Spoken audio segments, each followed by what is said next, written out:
The surgical theater aboard the Virellan medical cruiser Lunaris Fold smelled faintly of antiseptic resin and ionized ozone. The lights were too bright, the temperature too cold, and Matthew Zeller was trying very hard not to shake. He sat on the edge of a reclined diagnostic table, shirtless, with a gauze pad taped to his left shoulder where they'd drawn blood. The procedure hadn't started yet, but the alien students already looked skeptical. There were 6 of them, all medical interns from the Virellan Concord, gathered behind a transparent sterile barrier. Their instructor, a lanky, blue-hued being named Instructor Helv, had already spent the last 10 minutes explaining Matthew's anatomy to them like a museum exhibit. "Notice the rudimentary neural pathways," Helv said, his 3 arms gesturing toward a hologram of Matthew's spinal column. "The human nervous system is unusually reactive. Pain signals travel quickly, but their cortical processing is primitive. This species exhibits low tolerance thresholds compared to most sapient life." Matthew raised his hand. Helv paused. "Yes, Subject Zeller." "Matt. You can call me Matt," he said, rubbing his arms for warmth. "Also, I can hear you, just so you're aware." Helv tilted his narrow head. "This is acceptable. You have consented to be observed." "I consented to be helped," Matt muttered. He winced and shifted on the table. His lower right abdomen throbbed with a dull, persistent ache, a leftover from the crash on Leda 4. A fractured pelvis and internal bleeding had landed him here. The Virellans had patched him up with impressive speed, but a small shard of bone had embedded itself near his femoral nerve. The surgery to extract it was minor to them. A routine field excision, Helv had called it, but the students were here for another reason. They wanted to see how humans handled pain. The assumption, apparently, was not well. "This procedure is conducted under local anesthetic," Helv said, addressing the students again. "Observe for signs of psychological stress. Human distress vocalizations are often exaggerated." Matt frowned. "Distress vocalizations? Groaning, whimpering, screaming, standard pain indicators. I'm right here, man." Helv turned toward the assistant drone, which buzzed softly as it hovered in with a tray of instruments. A pair of slender surgical arms unfolded from the ceiling and positioned themselves over the operation site. Matt gritted his teeth and lay back. "Anesthetic injection commencing," Helv announced. A cold pressure stabbed into his side. Matt clenched his jaw and exhaled slowly through his nose. Helv turned to the students. "Note the facial tension, early-stage stress reaction. We will begin shortly." The entire right side of Matt's lower body went numb. He stared at the ceiling, trying not to think about how many of those instruments were sharp. "Okay," he said. "Let's do this." The robotic limbs moved with eerie precision. The incision was clean and shallow, but the moment the probe entered deeper tissue, Matt's breath hitched. A hot jolt of pain lanced up through his pelvis and into his spine. "Ah, stop, he gasped, his hands flying up instinctively. "Pause procedure," Helv ordered. The arms froze. Matt curled slowly to his side, clutching at his hip. That's not numb at all." Helv approached, scanning the anesthetic readouts, curious. "The nerve block should have prevented pain reception. Your body is reacting contrary to the expected model." "No kidding." One of the students, a short green-scaled being named Fira, leaned closer.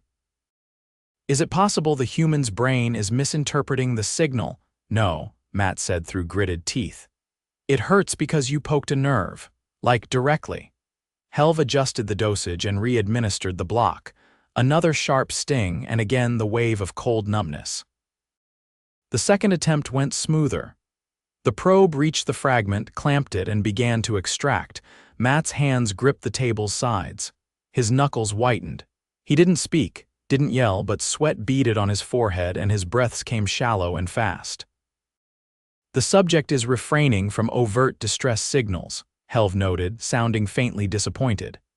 "However, his body indicates extreme discomfort." Fira looked puzzled. "Why does he not vocalize?" "Because it doesn't help," Matt said flatly. The fragment came free with a soft, metallic click. Matt flinched so hard his left leg kicked involuntarily. Helv dropped the bone shard into a sterile container. Procedure complete. Begin wound closure. The instrument stitched him up quickly, sealing the incision with a biogel compound. Matt lay still, jaw clenched, breathing ragged. Helv turned to the students.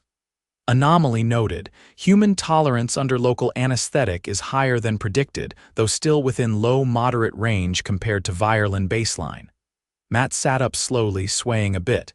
You know I can hear you, right? You are ambulatory, kind of. Can I get some water? A drone zipped over with a hydration tube. Matt drank as Helv made more notes. Subject Zeller, you have exceeded projected pain response thresholds. Explain your rationale for not requesting general sedation. Because I didn't want to be unconscious in a room full of aliens who think I scream when I stub my toe. Several students glanced at each other. Fira stepped forward. Would you consent to a post-op scan?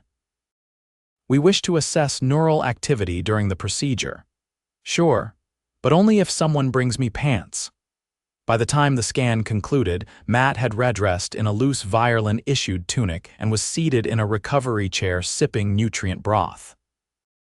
The students filed out one by one, murmuring among themselves. Fira lingered. You remained conscious during direct nerve contact, Fira said. Most species require induced paralysis to tolerate that, Matt shrugged. I didn't want to miss anything. You must have experienced significant pain. Yeah, I did. Fira tilted his head slowly. Then why endure it? Matt tapped his chest. Because I had to. That's kind of what we do. Later that night, Matt lay in the quiet of the ship's guest quarters, muscles aching and exhaustion settling in like wet cement.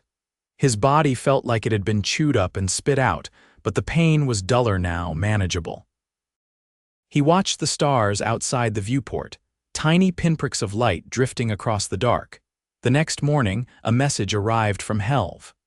Subject Zeller, your cooperation has prompted curriculum review. The Virellan Medical Board will reassess human pain tolerance metrics. Thank you for your participation. It wasn't exactly a medal, but it felt like something. Matt leaned back in his chair, wincing slightly as his side twinged. Glad I could help. 12 hours after the procedure, Matt stood in front of a mirror made of something smoother than glass, trying to figure out how to apply a salve that smelled like electrolyzed mint and warm metal. The Virellan medical drone had chirped instructions at him in a monotone dialect, clearly not designed for bedside manner.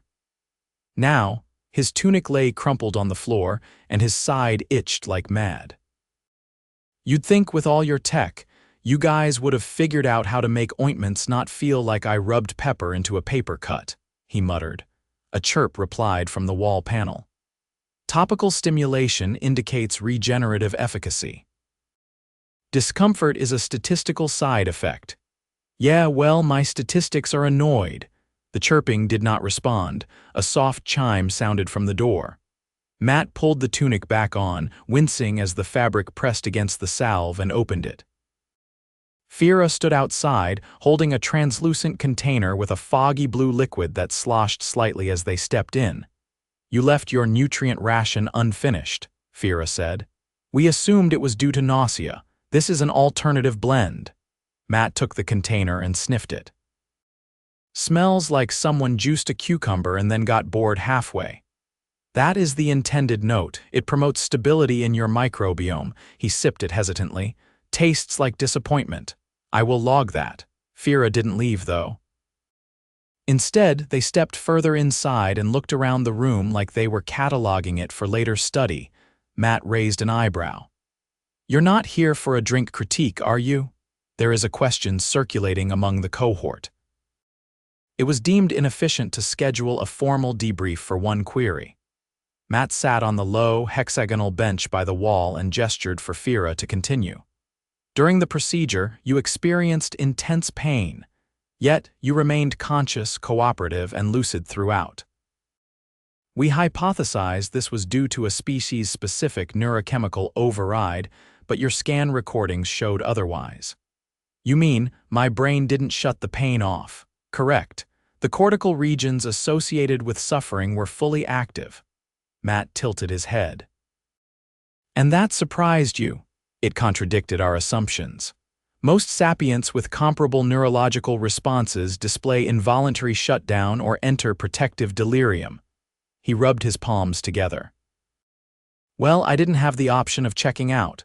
You chose to endure. It wasn't really a choice. I mean, what was I gonna do? Tap out. Fira considered that for a moment. Your species perceives pain as a negotiable condition. More like a tax, Matt said. You pay it when you have to. No one likes it, but avoiding it usually costs more. Fira's pupils narrowed. That's illogical. Well, welcome to humanity. Matt finished the drink, set the container aside, and leaned forward, elbows on his knees. I've had worse. Once back on Earth, I dislocated my shoulder during a canyon hike. Had to walk 4 hours to the nearest ranger station, arm dangling. Reset it myself halfway there with a bungee cord and a rock wedge. Fira blinked slowly. That is. Grotesque. Effective, though. You were alone, Matt nodded. It wasn't supposed to be a solo trip. Plans changed. They were quiet for a moment. The room's ambient hum filled the space between them. Why did you go on such a trek without backup? Because I needed to see the sky from that ridge. I'd been looking at it in pictures for years. Thought it was time I saw it for myself. Fira paced slowly, fingers twitching in thought. Your species performs actions with high risk for low reward.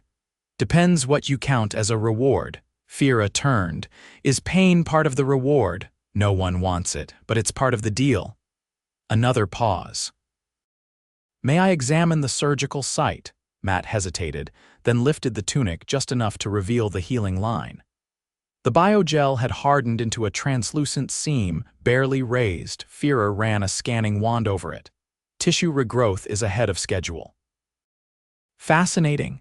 Guess the cucumber juice works after all. Fira didn't respond to the joke. Instead, their gaze lingered on the scar. Do all humans scar this way? Pretty much. Some fade, some don't.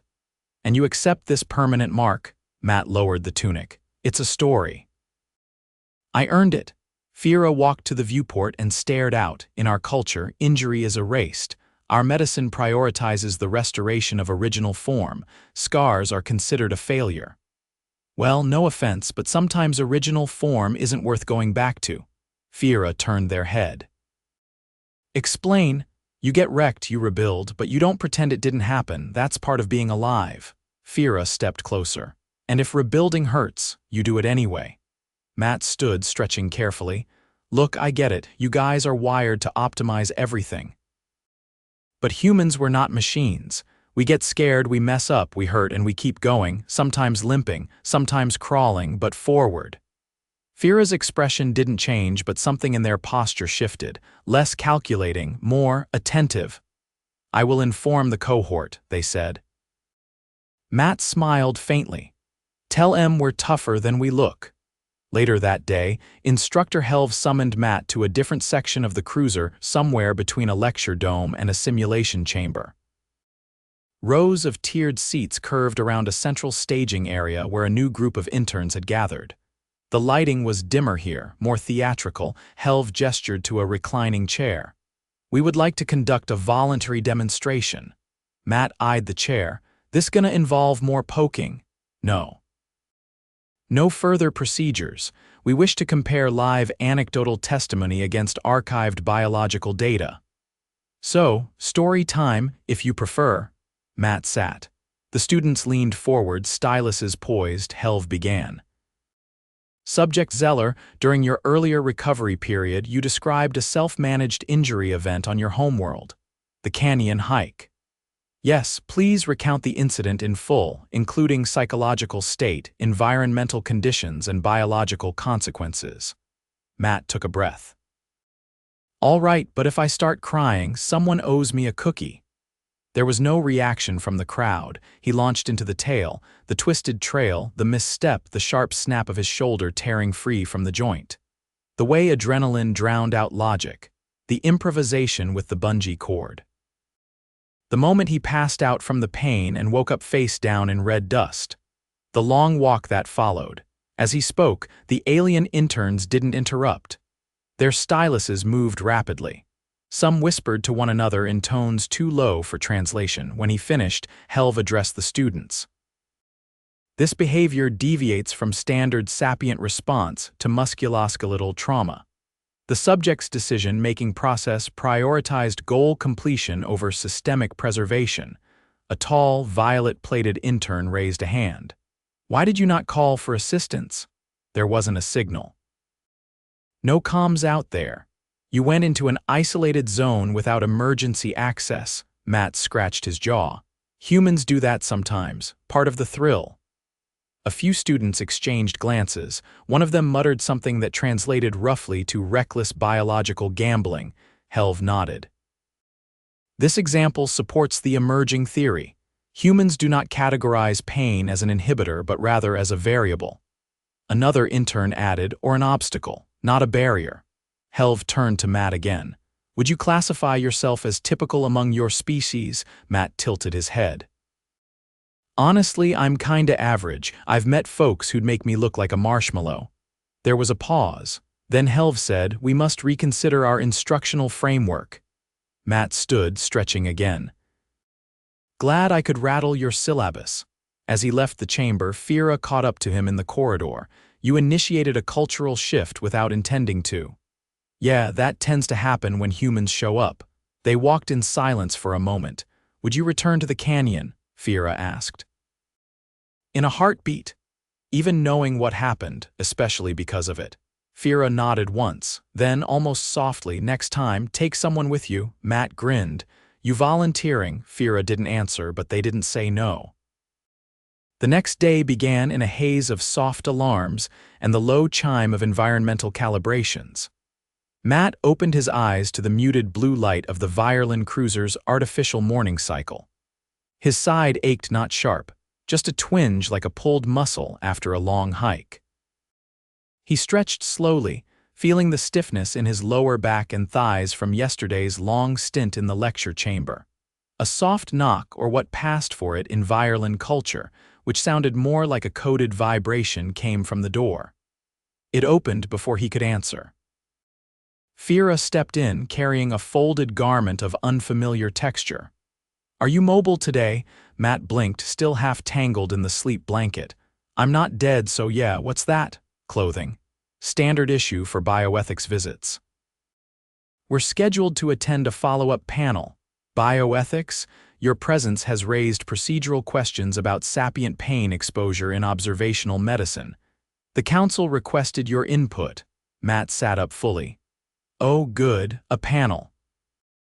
Nothing like giving a speech to a room full of aliens who think I'm some kind of walking contradiction." Fira handed him the garment. It shimmered faintly, light but durable. "You'll be seated. Speaking is optional." "Well, I'll try not to scream or whimper." "Wouldn't want to disappoint the stereotype." Fira didn't respond to that. Instead, they turned and waited near the door as Matt changed. The new garment fit surprisingly well. It had an open collar and loose sleeves that didn't press on his healing side. As they walked through the corridor, Matt glanced at the passing walls, seamless and pale, like frozen waves. "Do you guys always have panels after someone survives a procedure?" "Only when the subject's response contradicts 5 or more standard models." "And I'm guessing I broke 6? 8. The panel chamber was smaller than the lecture dome. Only 8 Virellans sat in an arc around a central platform, all older, marked with the deep facial ridges that came with age in their species. Their robes bore subtle tracery that indicated academic standing. Matt recognized Helv among them, now seated rather than instructing. Fira stood to the side. A tall, pale blue figure addressed Matt directly. "Human Zeller, we appreciate your willingness to attend." "You're welcome," Matt said, settling into the chair at the center. It was slightly reclined, obviously not designed for human lumbar support, but he adjusted. "Our focus is not the surgery itself," the panelist continued. "It is your behavior during and after, specifically the decision to remain conscious through direct nerve contact." Matt shrugged. "I didn't want to be knocked out, not exactly a mystery." Another panelist leaned forward. Would you have made the same choice had the expected pain level been twice as severe? I didn't know what it would feel like going in. That was kind of the point. I trusted the team to keep me alive. Trust without sedation is not customary among our patients. I guess humans lean into discomfort more than most. Doesn't mean we like it. The third panelist tapped a crystal interface embedded in the table. We reviewed the footage. You did not vocalize, but your physiological stress was significant. Heart rate elevated, muscle tremors, facial tension. I was in pain, Matt said, but I wasn't panicking. There's a difference. Explain. Matt rubbed the back of his neck. Pain's just a signal. It tells you something's wrong, sure, but it doesn't always mean stop. It's not a fire alarm. Sometimes it's just a lousy messenger. The room was quiet. Even Fira didn't move. The second panelist spoke again. Our concern is not merely tolerance, it's ethical boundaries. Should a conscious subject be permitted to endure avoidable suffering for the sake of autonomy? Matt shook his head. I wasn't trying to prove anything. I just wanted to stay in control. That's what made it bearable. You believe control reduces suffering, it makes it meaningful. If I'm choosing to go through something, even if it hurts, it's mine. That matters. Helv tapped a finger against the table.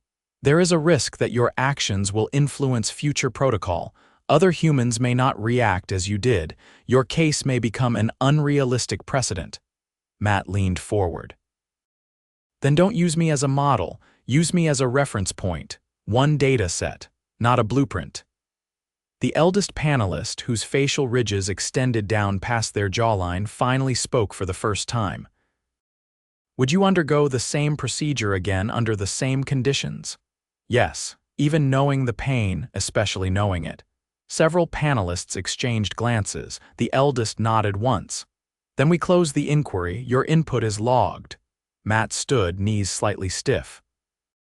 As he moved to leave, the eldest added, You have complicated our assumptions, human Zeller. That is not unwelcome. Outside the panel room, Matt exhaled slowly. Fira walked beside him in silence until they reached the atrium overlooking the medical bay. The view stretched into a translucent dome that displayed the stars beyond thousands of pinpoints scattered across the void, some blinking faintly as the ship adjusted course. Did I say the wrong thing? Matt asked. No, Fira said. You said something we had not prepared to hear. Matt leaned on the railing. So what happens now? Your recovery continues. You'll be cleared for transit by tomorrow. Back to Earth if desired. He watched a small repair drone glide past beneath the dome, its lights blinking in rhythmic pulses. You ever been to Earth? Not yet. You'd hate it. Too loud, too messy. We trip over ourselves constantly trying to fix things we broke on purpose. Fira turned toward him. And yet you endure. We complain the whole way through, but yeah, Fira paused. Do all humans view pain as a teacher? No, Matt said. But the smart ones listen to it. Later, in the recovery wing, Matt sat on the edge of the diagnostic bed while a medical technician ran final scans.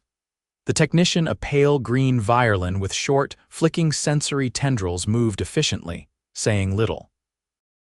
You'll be fit for departure by next cycle, the technician said, checking a readout. No residual inflammation. Tissue integrity exceeds expected rate. Good to know I heal fast. You are cleared for light physical stress. No climbing or impact activities for 5 rotations. Guess I'll cancel the 0G kickboxing tournament. The technician didn't react. Matt didn't expect them to. When the technician left, Helv entered, holding a narrow case. You left this in the simulation chamber, Helv said, setting it down. Matt opened it.